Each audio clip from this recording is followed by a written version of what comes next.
Teman-teman sekalian yang dirahmati Allah Subhanahu wa taala, yang semoga selalu dijaga hatinya oleh Allah Subhanahu wa taala agar selalu thiqah billah, agar selalu percaya dan yakin kepada Allah Subhanahu wa taala. Karena kelemahan kita itu berawal saat kita mulai meragukan Allah. Dalam segala dinamika hidup, kita selalu butuh Allah. Kita butuh Allah ketika Allah kasih kita ujian. Bahkan tetap kita butuh Allah ketika Allah kasih kita nikmat. Kalau kita butuh Allah saat diuji, agar kesabaran kita terjaga. Karena orang yang tidak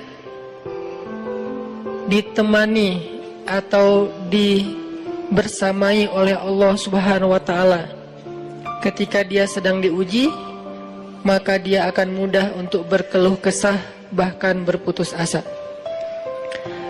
Kebersamaan Allah kepada dia saat dia diuji itu adalah Allah Subhanahu wa taala menghibur hatinya. Allah Subhanahu wa taala menenangkan hatinya. Allah Subhanahu wa taala menghidupkan hatinya dengan nikmat iman. Ala bidzikrillahi tatmainnul qulub. Innamal mu'minun idza dzukirallah wajilat qulubuhum. Bukankah dengan mengingat Allah hati menjadi tenang?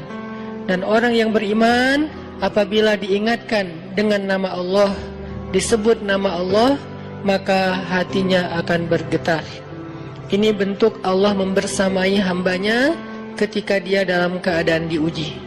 Allah menghiburnya dengan kalimat, alam yajidka yatiman fa'awa, wa wajadaka dhallan fahada, wa wajadaka ailan fa'aghna. Allah menghiburnya dengan kalimat, inna a'tainakal kautsar. Allah menghiburnya dengan kalimat, kalla saya'lamun, summa kalla saya'lamun. Allah menghiburnya dengan kalimat, la tahzan, innallaha ma'ana. Ini adalah ketika Allah membersamai seorang hamba saat dia dalam keadaan diuji.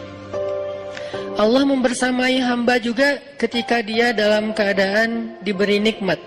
Karena tanpa itu, maka seseorang akan jatuh justru kepada dosa-dosa karena dia mendapatkan banyak kenikmatan hidup.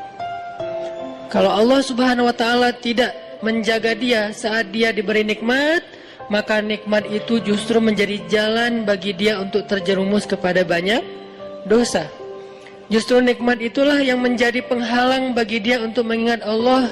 Karena dia sibuk menikmati hidupnya, akhirnya dia terhalang dari mengingat Allah tepat waktu.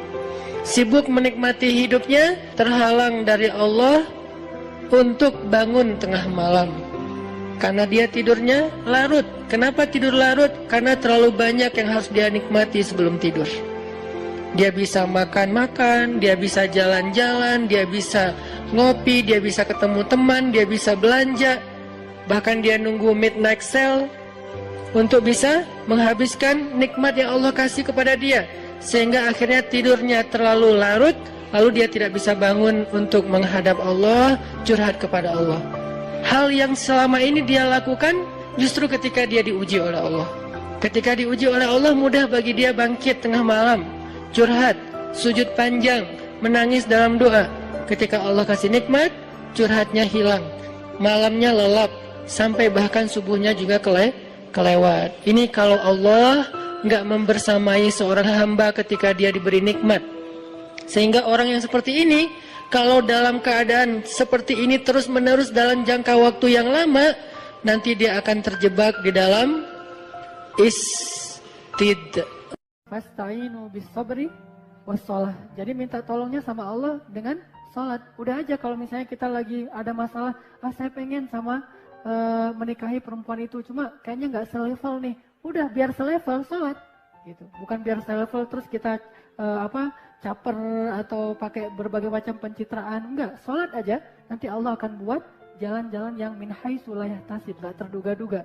Jadi ini cerita nih pemuda hijrah banget nih, dari rockers kemudian jadi seorang yang rajin ke masjid karena ada seorang perempuan yang namanya Sarah yang dia cintai dan Allah mempertemukan dia. Ini mudah-mudahan bisa terjadi juga di Al-Latif, insya Allah.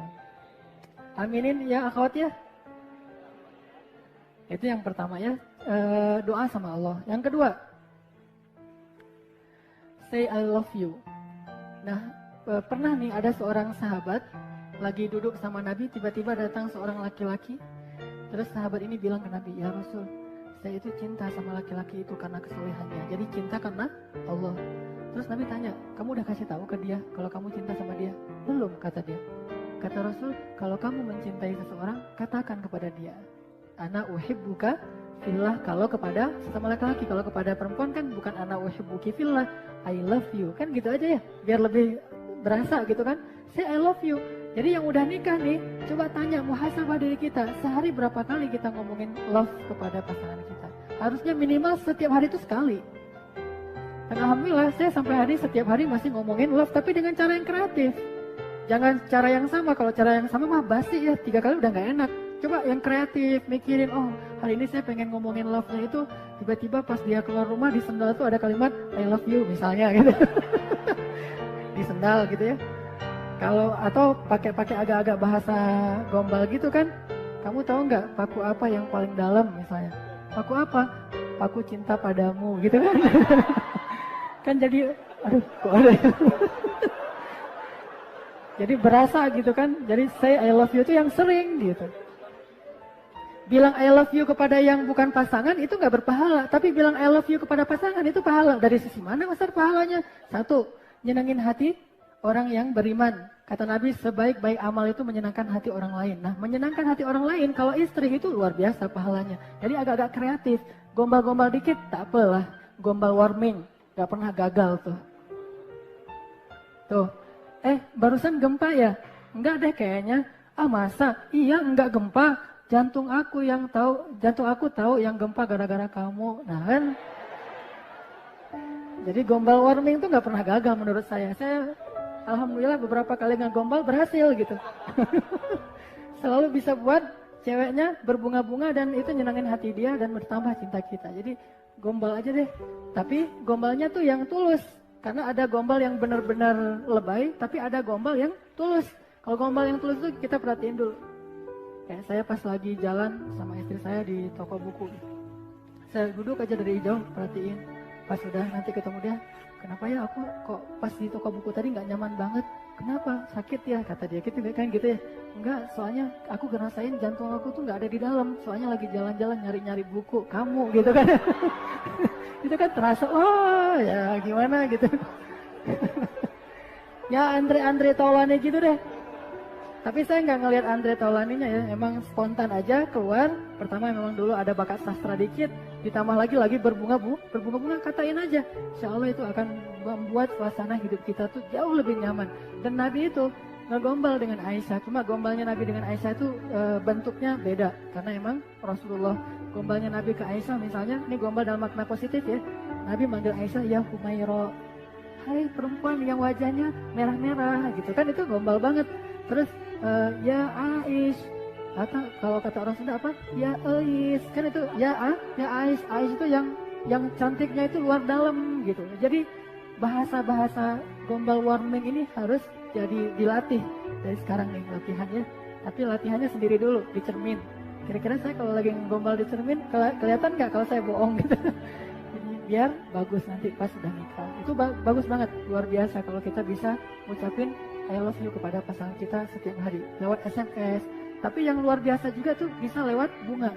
Kenapa? Kata para ulama, bunga bagi perempuan adalah sihir. Bunga untuk perempuan itu adalah sihir. Hampir tidak ada perempuan yang gak suka bunga. Jadi kalau kalian pengen nyihir cewek, pakai bunga. Tapi cewek yang dimaksud di sini adalah istri. Jadi kasih bunga. Saya pernah tuh agak-agak lucu sih. Saya bawa pulang bunga mawar pas lewat di Unpad tuh lagi banyak jualan bunga tuh, saya beli. Pas saya bawa pulang ke rumah, memang timingnya nggak jelas sih. Timingnya pas istri saya lagi pindahan rumah, ngasih bunga, coba bayangin tuh. Lagi pindahan rumah, ada bunga nih di jalan, beli deh. Lalu pas sampai di rumah, yang ada kejutan buat kamu. Apaan? Udah tutup mata dulu aja. Tapi udah pasti tahu lah, pasti hadiah biasa-biasa aja karena saya nggak sanggup beli yang mahal-mahal. Terus Pas dia buka matanya, loh bunga beli di mana? Pokoknya nggak usah tahu. Ya, makasih ya. Terus apa gitu kan ya? Apanya nggak usah dijelasin. Nah udah gitu kan lagi repot tuh pindah-pindahan ngepek barang. Besoknya sama, yang bunga kemarin mana? Aduh ketinggalan di rumah yang lama. Kan itu nggak keren banget tuh. Makanya kalau mau ngasih bunga cari timing yang lebih tepat gitu. Pas lagi ulang tahun atau apalah. Jangan setiap hari ngasih bunga. Emangnya saya tukang kebun, kata istri kita.